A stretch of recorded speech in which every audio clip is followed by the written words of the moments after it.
샬롬. 오늘 하루도 그리스도 안에서 주님이 채워주시는 평강이 넘치시기를 바랍니다. 오늘은 스가랴서 4장 1절로 14절의 말씀을 가지고 두 감람나무와 일곱 촛대라는 주제로 우리가 요약 강해를 나누어 보기로 합니다. 본문 1절 3절입니다. 내게 말하던 천사가 다시 와서 나를 깨우니 마치 자는 사람이 깨우임 같더라. 2절에 그가 내게 묻되 내가 무엇을 보느냐? 내가 대답하되 내가 보니 숭근 등대가 있는데 그 꼭대기에 주발 같은 것이 있고 또 그 등대에 일곱 등잔이 있으며 그 등대 꼭대기 등잔에는 일곱 관이 있고 3절에 그 등대 곁에 두 감람나무가 있는데 하나는 그 주발 우편에 있고 하나는 그 좌편에 있나이다 하고. 아멘. 굉장히 여러분 평신도들은 이 말씀을 읽어가지고는 이해를 잘 못하죠. 하나님께서는 다시금 스가랴 선지자에게 순금을 만든 등대를 보여주셨습니다.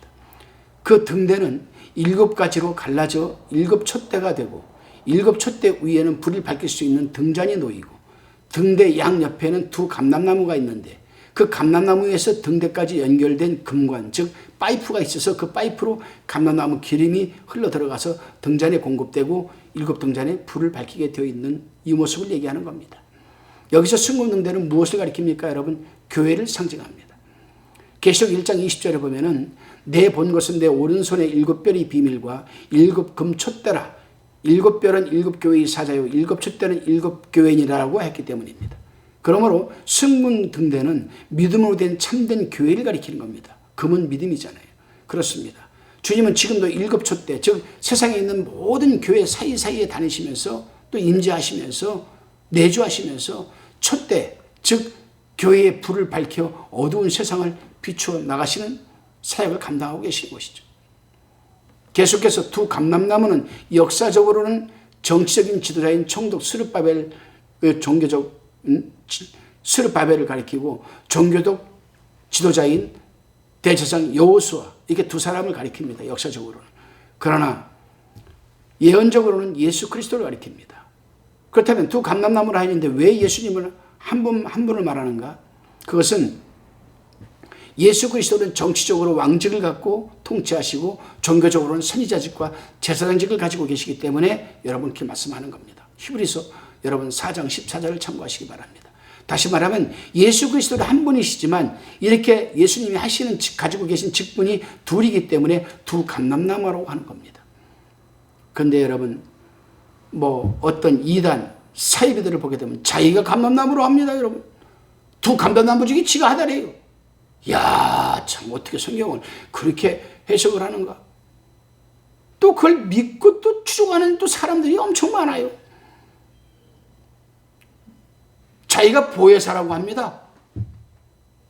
그럼 자기는 안 죽네. 자기가 성령이니까.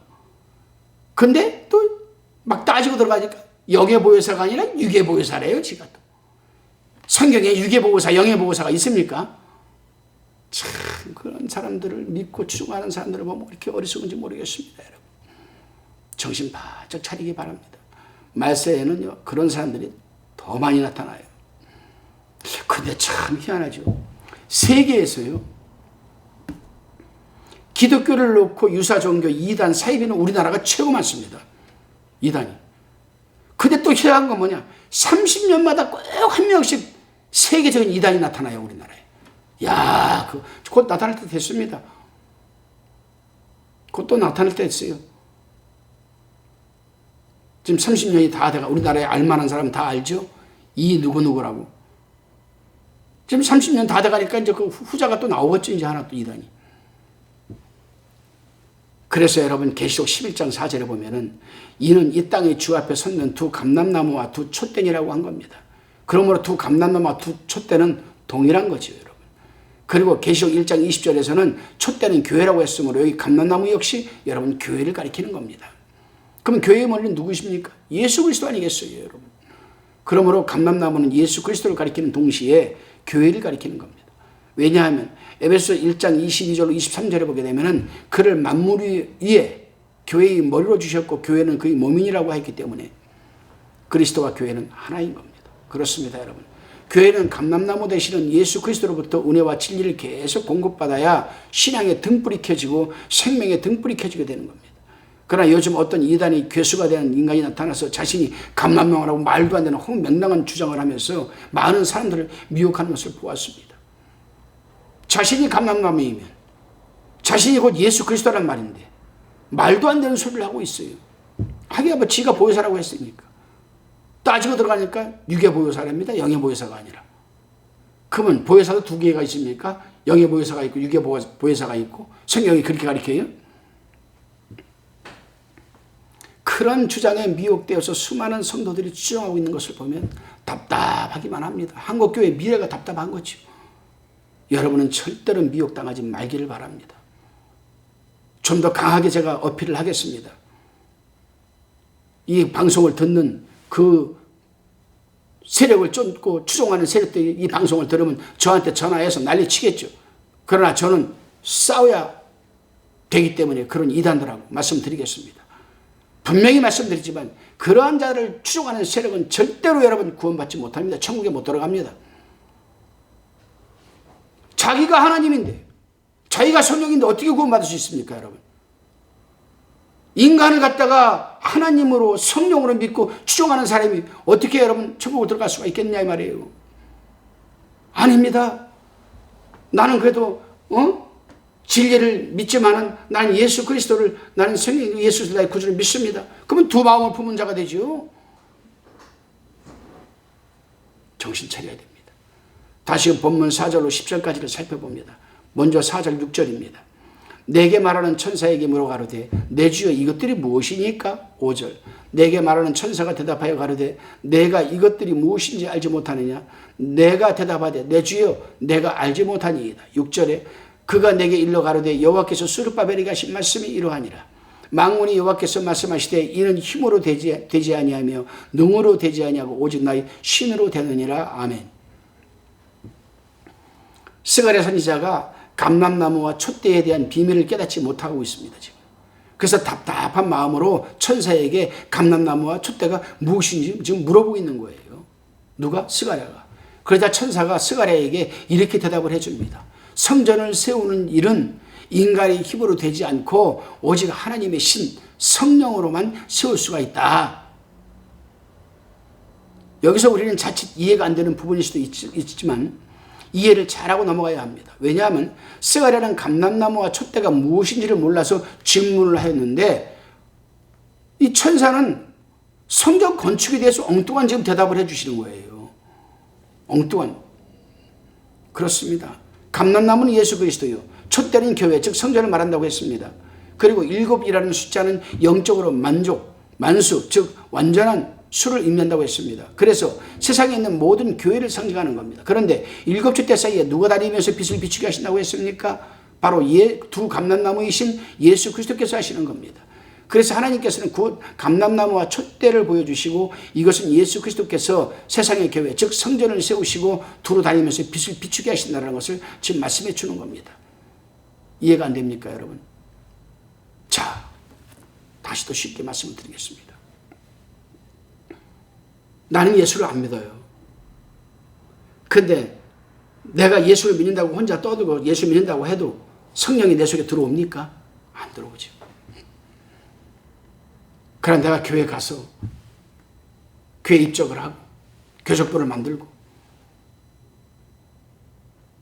목사님 앞에 신앙 고백을 하고 예수 그리스도를 영접하는 그 순간 예수 그리스도가 내 속에 들어오면서 내 속에 성령이 들어오면서 마음의 성전이 세워지는 거예요.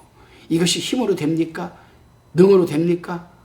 오직 하나님의 신, 성령으로만 가능한 것 아니겠습니까? 이 말씀을 드리는 겁니다, 여러분. 그렇습니다. 성전을 세우는 일은 인간의 힘으로는 절대로 세울 수가 없는 것이고 오직 성령께서 함께 해 주셔야 가능한 겁니다. 이것은 우리 마음의 성전도 마찬가지지만 눈에 보이는 성전, 즉 예배당, 이것도 마찬가지입니다. 제가 요즘 교회를 눈에 보이는 예배당을 하나 건축을 준비하고 있는데 얼마나 사단이 역사하는지 몰라요. 얼마나 감당하지 못할 정도로 역사합니다, 여러분. 정말 어떨 때는요, 현실 도피하고 싶어요. 그냥 다 내려놓고 어디로 그냥 좀 어디 멀리 가가지고요, 좀 그냥 아무도 없는 데 가서요, 다 내려놓고 좀 쉬었다 오고 싶은 생각이 굴뚝 같아요. 근데 그러질 못해요. 왜? 기도해야 되잖아요. 이겨야 되잖아요, 싸워서. 틈만 나면 교회 와서 기도하는 겁니다.